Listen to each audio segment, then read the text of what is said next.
Welcome back to the Kiwi Wedding Podcast. My name is Lydia. I'm a wedding photographer at Lydia Rachel Photography and your host. This week, I'm joined by the beautiful Lisa from With Love Weddings and Events. You might know her as a planner. She also came along and was a special guest at my first in-person podcast event back in 2023. So you may have heard her on that bonus episode recording of the event. She has such a beautiful presence and has become a lovely friend of mine in the industry over the years. So I'm excited to finally have her on the podcast. We've been talking about it for quite a while, and I'm looking forward to you guys getting to know her a little bit better too. So she is a planner, coordinator, stylist, and celebrant. Most of her work these days is full service wedding planning, and she herself was married a few years ago, so we're also hearing about her experience as a bride too. Lisa shares her story of meeting her husband Nathan back at uni, years of friendship, and a coffee catch-up that accidentally turned into an 8-hour date. We talk about how they planned their Marquee wedding on family property after a last-minute venue change during the pandemic, creating a relaxed but elevated celebration with fairy lights, shared dining, and really good food. She talks about why catering and guest experience were top priorities and why a day of coordinator was a non-negotiable. We also hear about one DIY florals decision she would not repeat. Lisa also shares her advice not only as a bride but a vendor too. We hear about being honest about your guest list, planning to your budget without losing the experience, avoiding people pleasing, and choosing vendors you trust so you can actually enjoy the day. Lisa shares what makes a ceremony feel personal, trends she's loving and styling right now, and some of the wild things that happen behind the scenes at weddings that couples never even know about. I loved this chat with Lisa. I always love chatting to her, and I know that you will love it and take so much practical wisdom from it too. As well as being wedding season right now, we know it is engagement season too. There tends to be more proposals around the Christmas New Year period. Everyone is on holiday and celebrating, and maybe that's going to be you soon. So exciting. And if you're looking for a wedding planner, Lisa is absolutely incredible. So organized, feels like a friend on the day, and will just keep everything calm and trucking along. So I couldn't recommend her more highly. She didn't ask me to say that, but I just wanted to, and I know you guys will feel her energy from this chat as well. So let's get into it. Enjoy episode 125 with Lisa. Hi, Lisa. Thank you so much for finally joining me on the podcast. I've been wanting you for a while, just up to me to schedule it in. And I know people got so much out of you coming along to the event last year. That was so cool, everything you shared. So yeah, excited to talk a bit more about your own wedding and life as a vendor today. Thank you so much for having me. I'm really excited to be here, and hopefully I can share a few more stories from a bride perspective and from a planning perspective today. Absolutely. So we'll start with a bit about your wedding journey and being a bride. So if you could just go back and tell us a bit of the story about how you and your husband met and your life together. Nathan and I met many moons ago back at university. I was studying events and hospitality management, and he was studying something different. I think he did marketing and business, but I'm pretty sure he needed to actually do a few additional elective papers, and one of them just so happened to be an event paper. And so on the first day of this particular class, he sort of came in and had a little look around and took a seat next to me, and I proceeded to pretty much chew his ear off for the next semester, and he proceeded to listen, and which remains kind of the same dynamic of our relationship today. But no, we were friends for a really long time, and life took me overseas and rugby took him overseas, and a few years sort of down the track, we both ended up coming back to New Zealand at a really similar time. And so we just decided literally to catch up for coffee, and we went for coffee, and then all of a sudden we had brunch, and then we went for a big walk along Mission Bay in St. Heliers, and it was completely unplanned. And we ended up spending like 8 hours together. And so it was really bizarre and refreshing at the same time because I'd never, I really thought we were good friends and I'd never really experienced something like that where it was just so easy to spend time together. And so when he sort of dropped me home that afternoon, that was probably the moment where I thought, oh, maybe there's something more to this than just friendship, because it just was really nice to spend time together. So yeah, so it took a while of years of friendship to get to that point, but we got there. Love that. It's always so interesting to hear people that went from friends to something more. And yeah, I love those stories where it's like, oh, we're just going for a quick drink, and then turns out to be like a whole day. It's Yeah. completely unexpected, but yeah, in all So the right good. ways. So you dated for a while and then got engaged. Can you tell us a bit about the proposal story? Yeah, so Nathan's never one to really move at pace, I would say, with that sort of thing. So we dated for about 6 years, and when he felt ready to get engaged, he decided, I think, that he wanted to actually catch me off guard with a proposal, which was really nice. And so it was like a random Thursday night actually, and we'd both been to work for the day, and I'd actually gone out for dinner to catch up with just a whole bunch of my girlfriends that night. And I got home kind of late. It would have been like 9 o'clock or 9:30. And so I arrived home and all the lights were out in our house. And so it was a bit bizarre. So I sort of walked down our hallway, went through our lounge and that sort of thing. And I kind of stepped out into our outdoor sort of backyard area. And I kind of noticed that he'd filled the whole backyard with fairy lights, which, I mean, fairy lights just get me every time. So so I looked around, and then there was like champagne on the table, and then I saw him, and he dropped to one knee, and then everything was just this giant blur after that. And I have absolutely no idea what he said, even if he asked me to I don't know. And I think like maybe like a minute later, he's still down on one knee waiting for my answer, and he had to sort of prompt me So was it a yes? yeah, as it all sort of started to soak in. And yeah, so once I sort of wrapped my head around what was happening, obviously I said yes. And yeah, we just had a really chill evening, sort of calling the family and calling our friends and letting them know. And yeah, it was just really nice because neither of us are really like big public display of affection kind of people. And so it was just nice that it was at home, and we have those really lovely memories here. And we actually ended up leaving the fairy lights up for the whole of the summer. So I got to enjoy those. Oh, I love that. Such a sweet story, and definitely got the surprise factor as well. But yeah, nice to just do it in your own place, and yeah, cute Yeah. memories. Yeah, very So spoiled. good. I can't remember if you were working in the industry already, but had you been one of those girls that kind of dreamed about your wedding? Did you have a specific vision in mind, knew what you wanted? What were those kind of first steps with planning? Yeah, no, honestly, I didn't really have a vision in mind. But what I would say is that, like, the way that Nathan and I decorate our home and that sort of thing is quite minimalist, quite understated, nothing too over the top. And so I guess when we started thinking about what our wedding would look like and what kind of venues we might consider, we didn't necessarily have like a big vision for it, but we just wanted it to feel right, I guess, when we arrived and feel like us. And then we could build like an aesthetic around that. And so ultimately, like the first thing that we did is obviously start to think about venues. We didn't go to too many, but one of my good friends, she suggested a venue that was down in Cambridge, and we went down there. And honestly, it was just one of those moments we stepped into this space and we were like, yeah, this is it. This is absolutely beautiful. Like it was elegant and elevated enough, but relaxed at the same time. And both of us actually come from the Waikato, so it also felt nice being back there.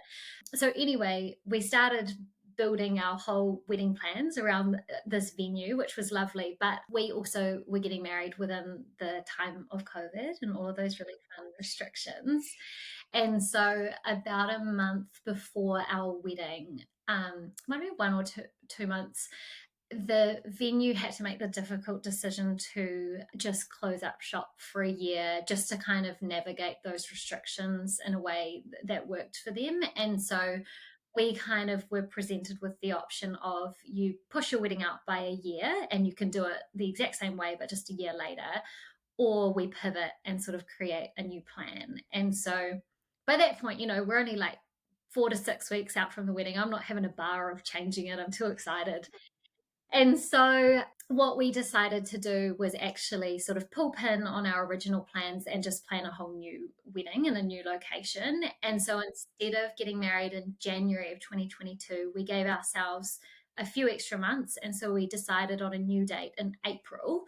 And Nathan's family, they had this really lovely property in Karaka, which they'd sort of built as kind of their dream home. And it had a really lovely Tuscan style to it.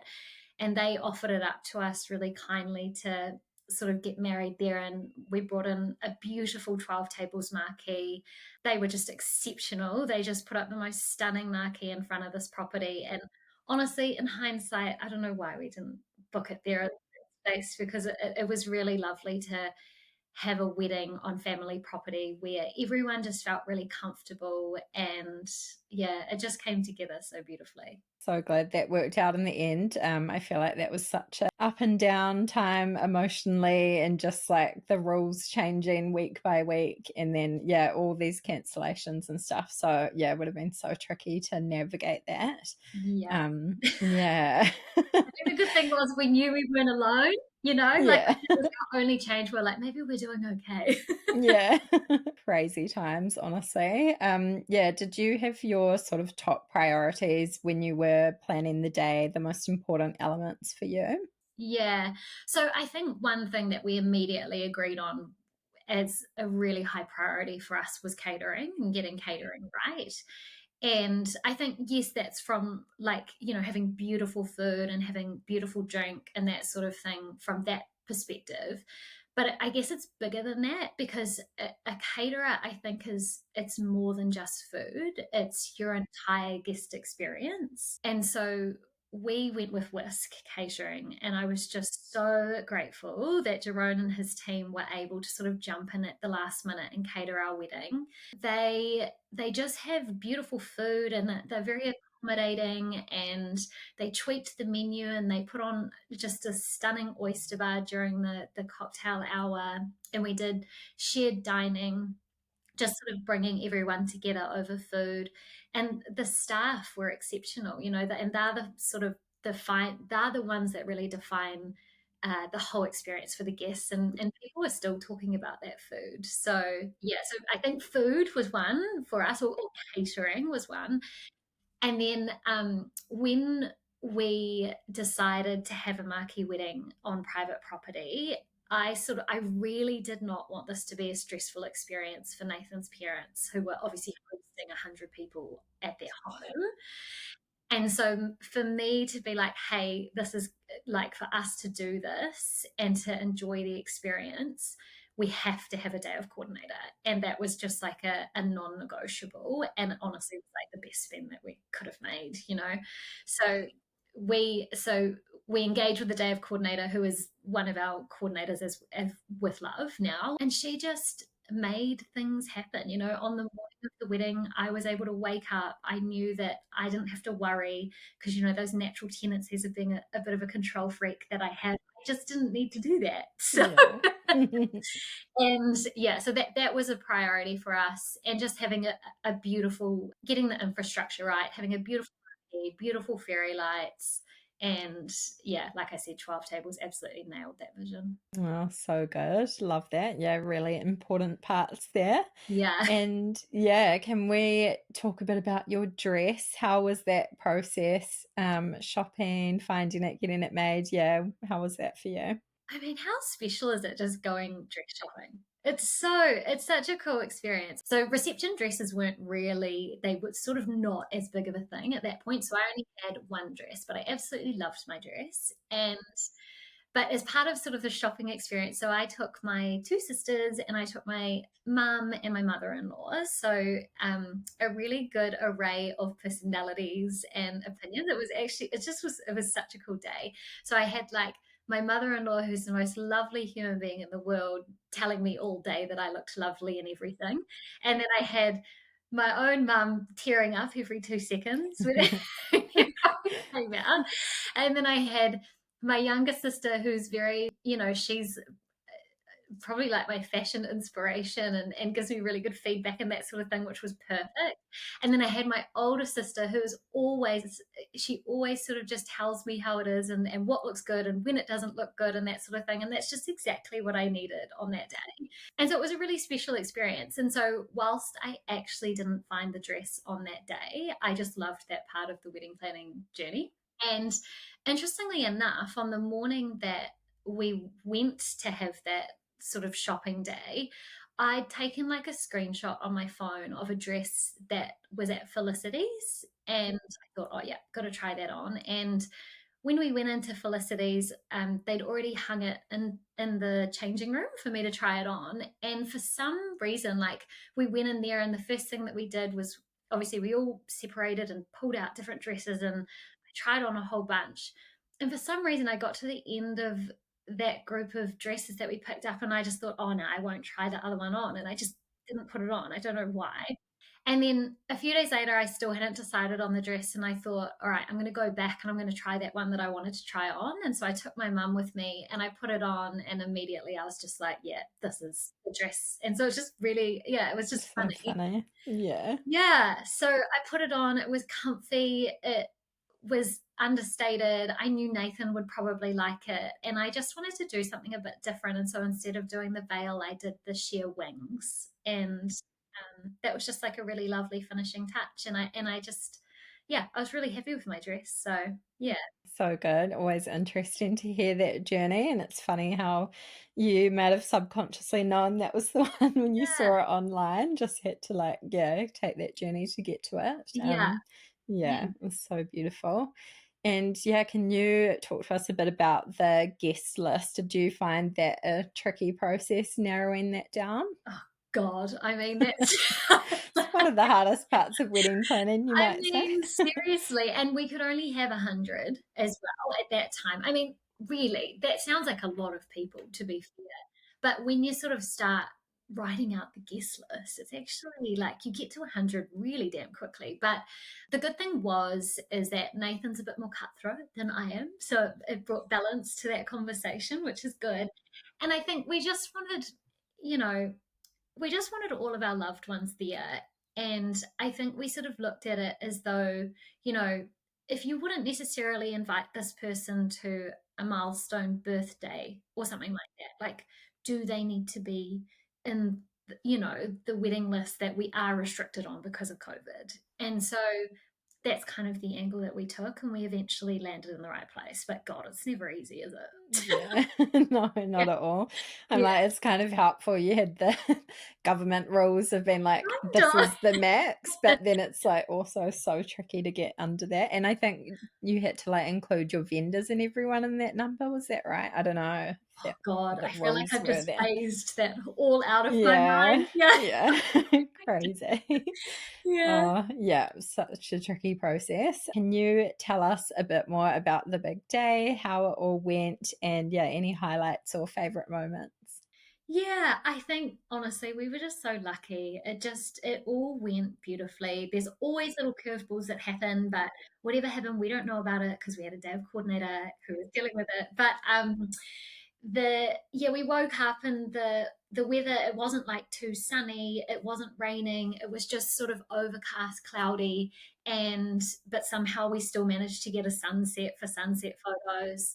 And yeah, I think because of everything with COVID at that time, we kind of just gotten to the point where the small stuff didn't matter. It was just like we got to that day and we were so grateful that our families were able to make it from Australia and that all of our core people were there and that everything had just come together exactly as it should. And I think there was just one moment there where we both walked out. It was probably like 9:30 or 10 o'clock at night, and we walked away from the marquee and we looked back at it, and like it was all you saw was just beautiful fairy lights and people just on the dance floor with the band that we had. And it just was probably one of those I'm glad that we did that, took that 5 minutes, just went, wow, like we're probably never going to have a moment like this again when all of our favorite people are in the same place. So I think that was probably just like a really cool moment. Yeah, so good. Sounds like such an amazing day. And yeah, I feel like anything around that time was just like, how amazing is this Yeah. that we're together again? And then, yeah, all your people. And yeah, so good. Um, any other highlights or things you wanted to mention there? Not really. Honestly, I just think the whole day was awesome. Like, and I think most couples sort of get there. Like, even couples who have been like, oh my god, I can't believe we spent this much money, like, or whatever, you get to the next day and it's always just, oh god, I don't regret anything, because it all just came together exactly as, and it's mostly about marrying your favorite person with your favorite people. I don't know, I think it was less about individual moments and more about just the whole experience. Yeah. What did you find the hardest part about the whole wedding planning process? Obviously, you've lots of experience in weddings and events, so had a Yeah. bit of insight there. But yeah, was there anything that you found tricky or that you look back on and regret or would have done a little differently? Such a good question, this I one. mean, obviously, the last minute venue change would have been a hard bit, but yeah. I think, do you know what? I actually think that was the trickiest thing that we navigated, was just navigating all the changes and the restrictions around COVID and replanning a new wedding within such a short period of time. But in hindsight, honestly, I feel like there's a big silver lining in there, in the fact that, like, we made, because we only really had 12 weeks to kind of replan this new situation, we made fast decisions based on gut feeling and intuition and what was important to us. And we didn't get caught up in, overthinking things or changing our mind or anything like that. And so, yes, whilst it was hard, and yes, it was probably one of the biggest projects Nathan and I had ever worked on together, because we hadn't done house reno or anything like that. This is probably the first big project we worked on. There was a lot of learning about each other, which I think is really cool as well. And so, whilst navigating all those changes through COVID was tricky, I think it also created such a cool opportunity for us to really remember our why and really put together such a cool day. But there is one thing that I would change, about what we did. So it's more like me, what I did. Yeah. Uh, so I decided. So my mum and I do this thing where, like, every year or every couple years, we quite like to do a new thing together and upskill in something. And so, in the sort of 6 months leading up to our wedding, mum and I had randomly decided to do like a floristry course, like a floristry kind of workshop. And we'd do it every Wednesday night for like 6 weeks or something. And we did it at Vita Flore in Newmarket. And it was just exceptional. Like, we absolutely loved it, and take my hat off to all the florists out there and what it is that they do in the background to make beautiful florals. So for us, it just was something fun to do. Like, it's not because we want to be florists, it's just because, it was an enjoyable thing. And so, because we were doing this, I thought, how special would it be if mum and I made our centerpieces for the wedding? Now, great idea, but what was I thinking? So, because I thought the day before the wedding, it would be so beautiful. We could, like, sit down at the venue and put together all these floral arrangements. And because obviously I didn't want just one centerpiece per table, I wanted three per table of 8 people. And so Yeah. flowers coming out our ears. And, like, when you're loading in for a marquee wedding, you've got chillers, you've got generators, you've got drinks loading in, you've got marquee furniture, you've got people coming in from overseas. I knew all this, so I don't know what I was thinking.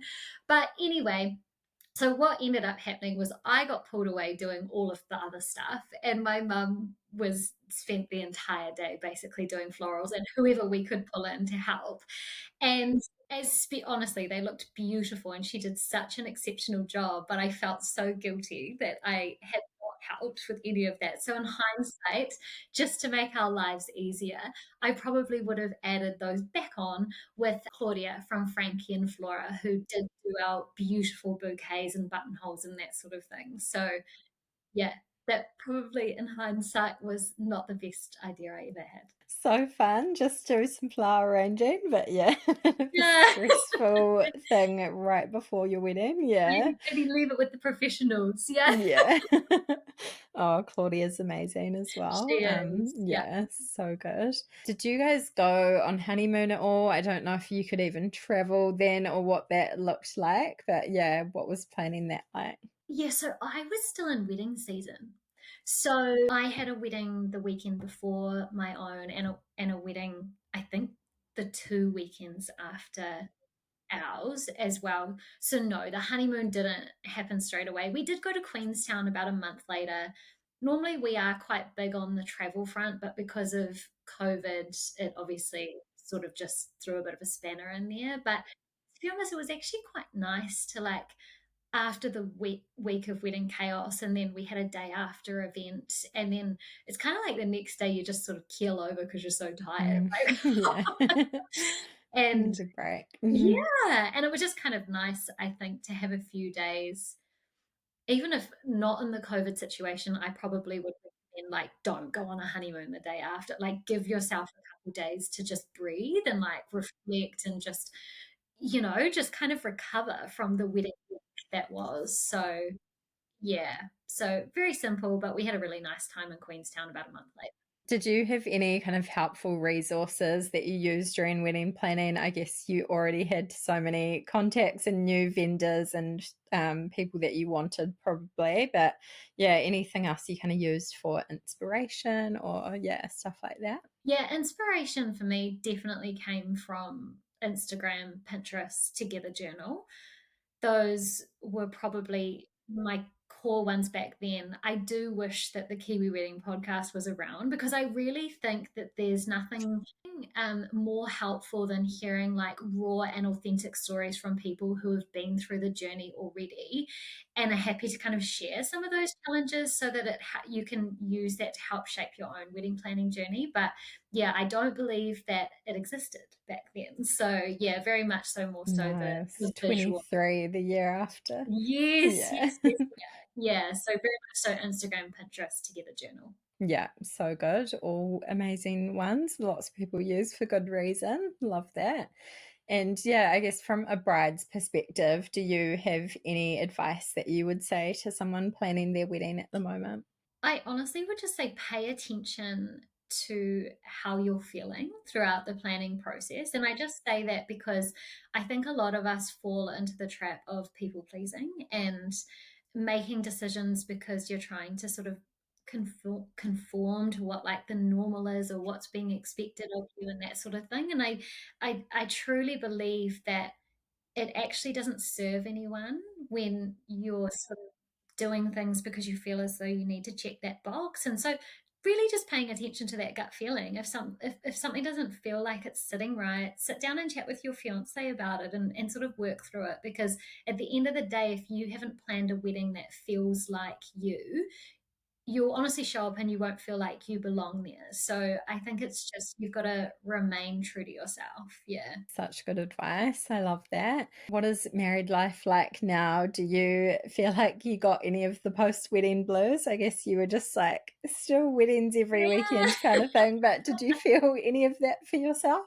You know what? I can understand how people get post wedding blues. Like, I'm very fortunate. I never experienced it just because I live and breathe weddings most days. But I can understand it because, God, you spend 18 to 24 months sometimes, all of your spare time going into thinking about this big day where, researching, talking to people about it. And then all of a sudden, overnight, all that spare time just comes back to you and it's all happened. So I guess the that's where sort of beautiful wedding photos, having a wedding video, having really special keepsakes such as like your audio guest books or your love notes or Polaroid cameras, even that sort of thing. I think that that's where that all comes in to help people to navigate those post wedding blues. But yes, I am very grateful I did not end up with those. Yeah. Yeah, so good. Amazing. Yeah, so cool to hear a bit more about your experience. And then, yeah, I'd love to chat about the kind of vendor business side of things now. So, can you tell us a bit about that journey, how you kind of got into the industry and how With Love began? I have always loved working with people and working in hospitality. And so my sort of jobs outside of school uh, began in cafes. I ended up working at Villa Maria Estate, and that's where I got some really cool exposure to sort of working in the restaurant, working in the cellar door, working on events. And then eventually, whilst I was studying, I managed to learn what I considered to be my dream job there. And so that was within the event management team there.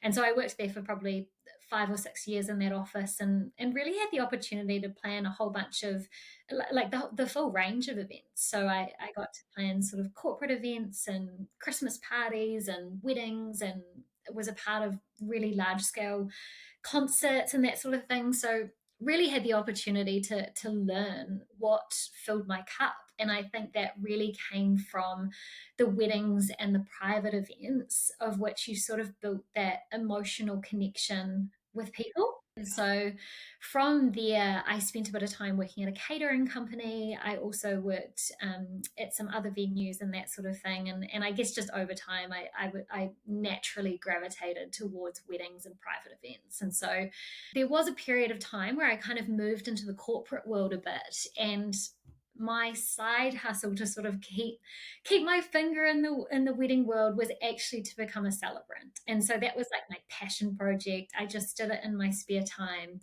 and I didn't do it a lot because I just wanted to focus on a few weddings whilst I was still working full time in the corporate world.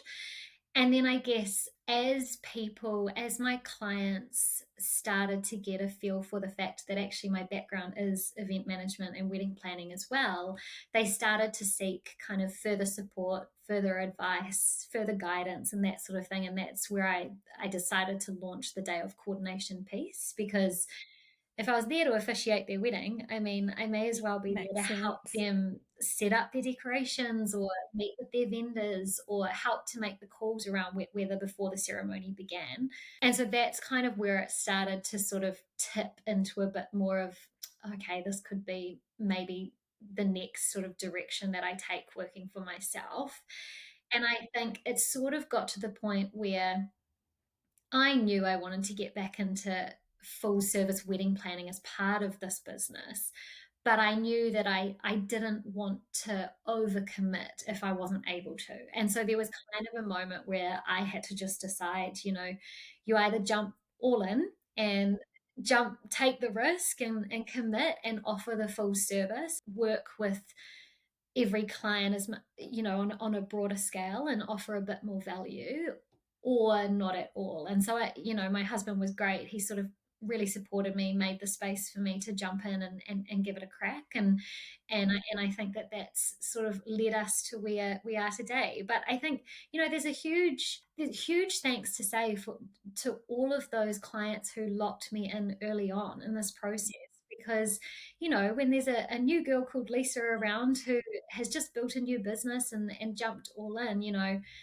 there's a lot of people that gave me a shot. And I'm just so grateful for all of those people, because without them believing in me, then, this business wouldn't be what it is today. Oh, so cool to hear that journey. Amazing. Yeah, to see where you've come from, where you are now. And yeah, I can fully understand why those early clients booked you, even if they hadn't kind of seen you in action, just like your personality and your presence and yeah, how you present yourself and you're organized and your communication. Like, why wouldn't they trust Oh you, my really? gosh, you're so kind.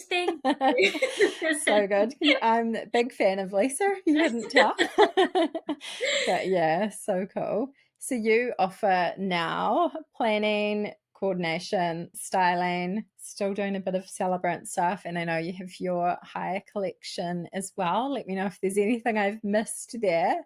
But yeah, what inspired you to kind of cover all these areas? Can you tell us a bit about those services you have now? Yeah, so I guess really like what we offer is full service wedding planning from start to finish.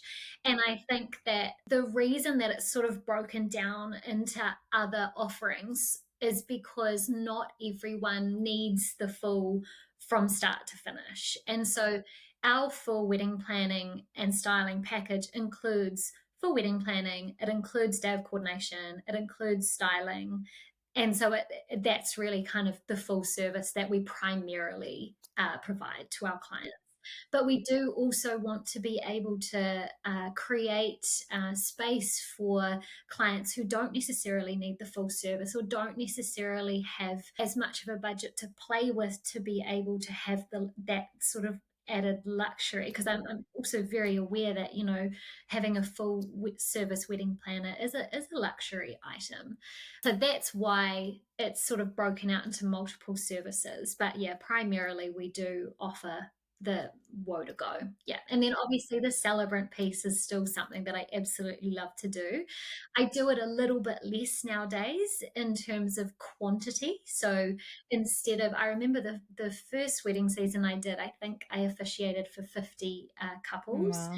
And now I've sort of scaled that back, and it's looking more like for this coming season, it'll be about 20 couples. And I just feel that that allows me to really sort of stick to what I love to do, which is really create those authentic, personalized ceremonies that are quite meaningful for those 20 couples. So good. Are those couples mostly using your planning service as well? Yeah. Most of them. Yeah. Yeah. Yeah. Yeah, cool. Can you tell us a bit about what it kind of looks like working with you? I guess everybody's journey is a little bit different and depending what they need. But yeah, what does that typically look like from people first getting in touch through to the wedding day?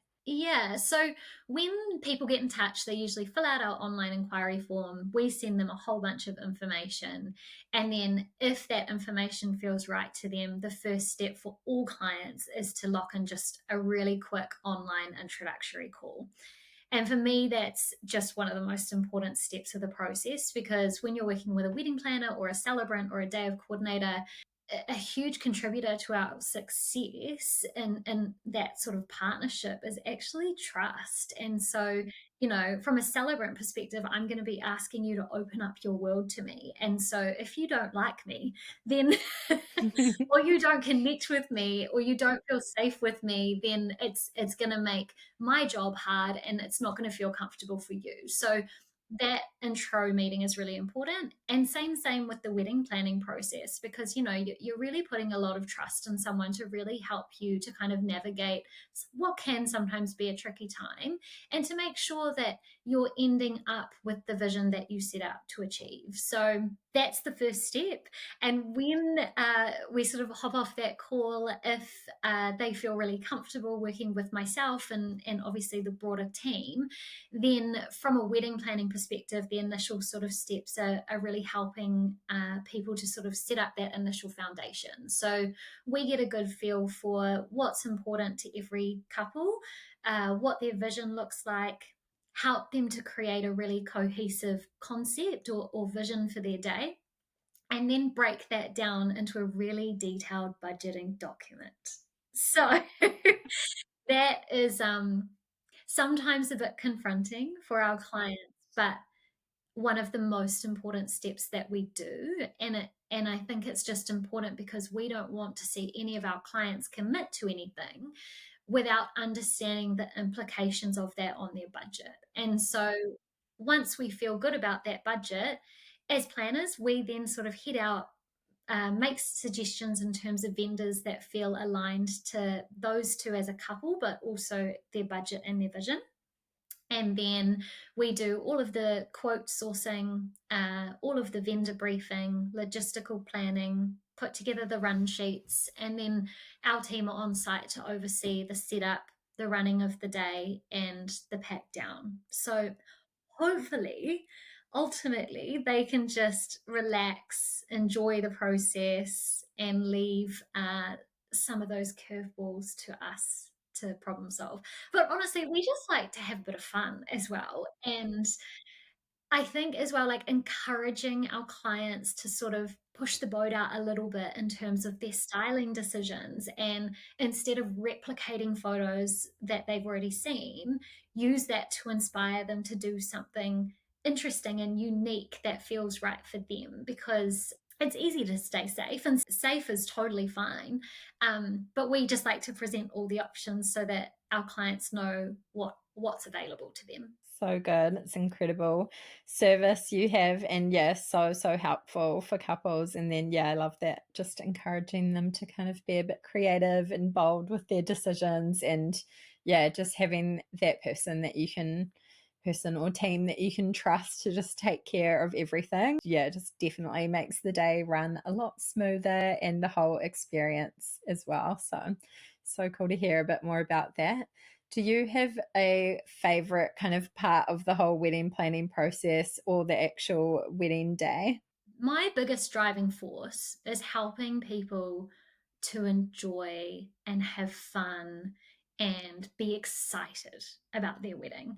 And what I find is that a lot of the time, people that do come to us to book our wedding planning services have often given it a crack already, or jumped all in, and they might be based overseas and they're struggling with, oh my god, there's so many vendors, we don't know who we should go with, or the time difference is tricky and we don't know what we're dealing with, or we're trying to navigate all the different dynamics within our family and friends and expectations and that sort of thing. And quite often clients come to us and they've already given it a crack and they are just not loving the planning process Mm, at all. yeah. And so that, to me, when I see that, I'm like, oh my god, please let us help you, because Mm. because this should be exciting and it should be fun. And yes, of course, it's normal to have like the ups and downs, but primarily, like, you are meant to have a bit of fun planning your wedding. And so I think for me, that is the driving force.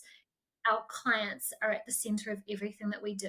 And so if I can see that they're like, oh my God, I'm excited again, or hey, this is feeling really fun, that to me is like, okay, we're doing our job. And that's satisfying and that's rewarding to me. And I think as well, like similar to that, it kind of speaks to that same essence, is on the wedding day when they show up and their vision is real and it's like in real life, and just seeing the excitement on their face. I think that, I mean, there's nothing quite like that feeling for me. Yeah. So rewarding. And I imagine there is a big like you're kind of it's a whole relationship with these clients. You're Yeah. coming alongside them like a therapist sometimes, maybe like a friend. You've got that kind of emotional support as well as the practical side of it, and just relieving some of that burden on them, whatever they're dealing with. Yeah. So yeah, I imagine there's just like a big empathy piece from you as well, which is like so important throughout that season too. Yeah, I mean, honestly, it always blows my mind how much people trust us and really let us in. And I just love that, because I think, they're only going to share if they feel safe to do so. Probably kind of answered the next few questions. I might merge these ones So together. But yeah, kind of any other advice for couples from that planning perspective, or yeah, things that you see that are kind of common stress points. You've mentioned a few already, but yeah, how couples can kind of navigate them. I think one of my top tips is really just surrounding yourself with the right vendors for you. And I think that if you can work with people who really understand you and really understand your vision and really understand your vibe and truly sort of want to deliver on that, you'll feel safer on the day and you'll feel as though you'll be able to just chill and know that it's in really good hands. And I think that if you can sort of also find a way of, because most of the time you're engaging with creative vendors, for example, because they're damn good at what they do. Hmm. And so I think if you can sort of give them the brief or work with your wedding planner to give them the brief and then let go and let them do their creative thing, honestly, the outcome is always just completely out the gate and always way better than what you could have even imagined. Because when they have that when you empower them to have that creative energy, I think vendors do an even better job. So yeah, I think surround yourself with the right people. That's probably my, yeah, top tip. So good, so important. Love that.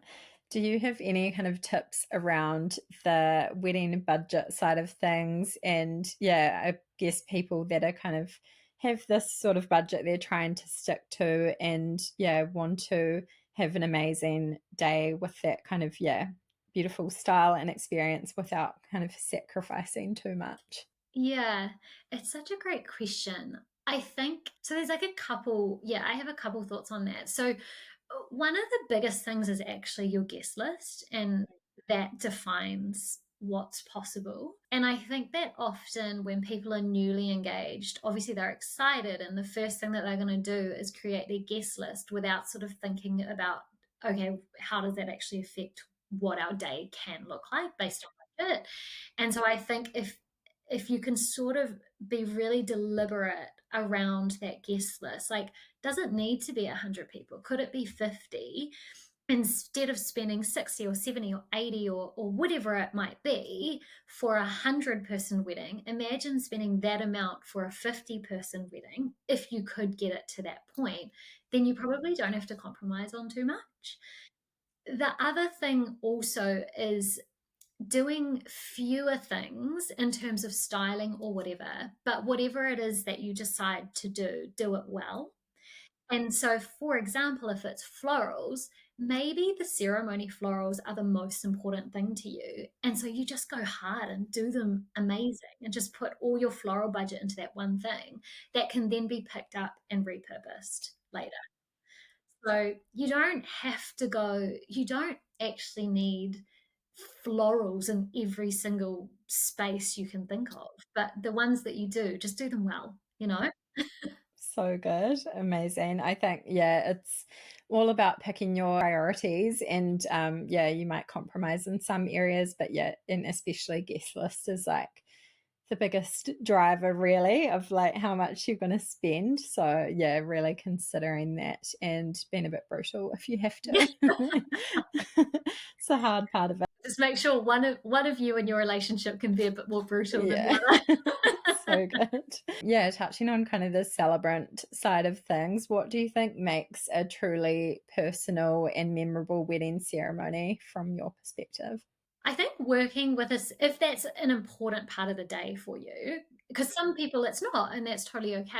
So I think if it is important for you to have something that feels really personalized, it's kind of working with a celebrant who wants to get to know you guys really well and wants to create a ceremony that truly reflects you.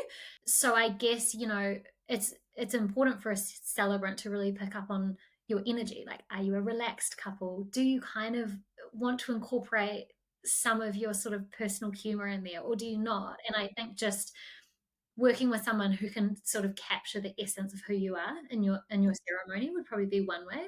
The other way is, honestly, I love when people write their vows. It's just so special. I mean, I know it's not for everyone, and that's totally fine, but people love hearing your vows.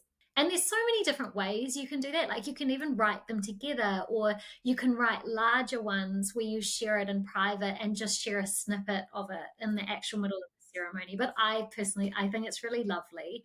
And as long as like you just keep them authentic to yourself, like they don't have to not feel like you. But I think that's a really nice touch to make it a personal ceremony. Love that. Such good advice. There's so many trends that we see come and go in the wedding industry and especially on the styling side of things. Is there anything that you have been loving right now you think we'll be seeing more of or yeah, that you think will really kind of stand the test of time also? Yeah, I mean, I think we're going to see a whole lot more of it, but I just think loads of textures, loads of draping with like different color palettes within that draping, lots of different styles of draping. I think really kind of like the moody color palettes are coming in, and like the mood coming through like candlelit dinners, and also really beautiful like long lunches, like outdoor open air kind of dining, that sort of thing. What I would say with the withstanding the test of time, I think like my suggestion is to not get too caught up on what's going to date. And the Yeah. reason I say that is because, like, so for example, draping. I mean, we were doing loads of draping sort of 8 to 10 years ago, and it's just come back in again, and it just looks a bit different. So every time the draping will come back in, there'll be like a little tweak. And so in turn, that kind of says to me that like things dating is just life. And so if it feels beautiful on in that moment, on that day, it feels like you, then just do it, you know? Yeah. Yeah. Yeah, so good. Yeah, I love that. I think there is a big thing about people getting hung up on having this timeless wedding, but I just think nothing is truly timeless. Like, we live in the time we're in, and yeah, like I've said before, you can, look at your parents' photos from like the 80s or whatever, and you can probably tell they got married in the 80s, but I Exactly. love that. It's like iconic from that time. And so, yeah, I think just like being a bit creative and bold and leaning in sometimes is more fun than trying really hard for Yeah. getting something not to date. Yes, I agree. Could not agree more. What is something surprising or unexpected that goes on behind the scenes of a wedding day? Do you have, yeah, anything you want to share? Oh God, honestly, the stuff that we see. Yeah.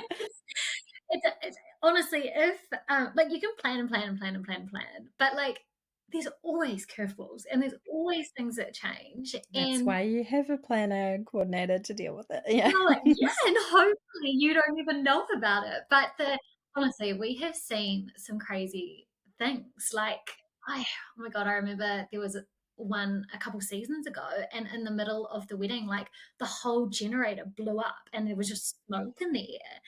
And then I've had situations where like I've seen someone almost sit on the wedding cake in the chiller. Oh my I know. And I've seen situations where we've had uninvited guests show up and the couple don't know their name. And so I'm like, it's fine.